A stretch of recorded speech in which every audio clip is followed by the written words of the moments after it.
Vous regardez la Minute Info LSL, nous sommes le mercredi 6 mai, voici l'essentiel de l'actualité.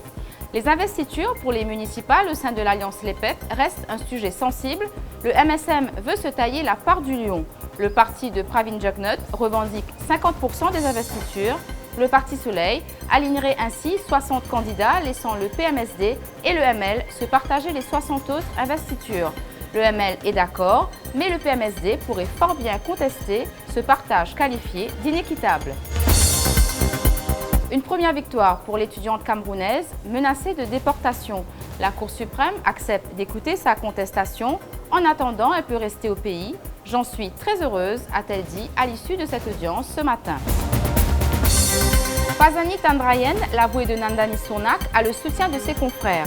Il avait été interpellé à sa descente d'avion le 14 mars dernier. Il venait de rencontrer sa cliente en Italie. Ses documents avaient été saisis.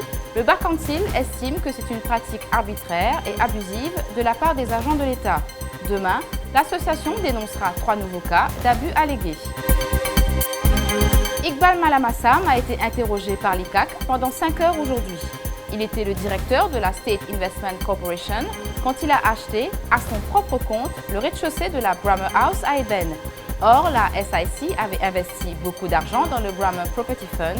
La commission veut savoir s'il a abusé de sa position à la SIC pour obtenir ce deal approuvé à l'époque par Navin Ramgoolam.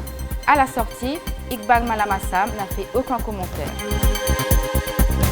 Ne ratez pas demain cette interview exclusive d'Adila Rawat qui paraît dans le magazine Weekly. Nos comptes sont gelés, nous ne savons pas comment nourrir nos enfants, dit une des filles de Daoud Rawat.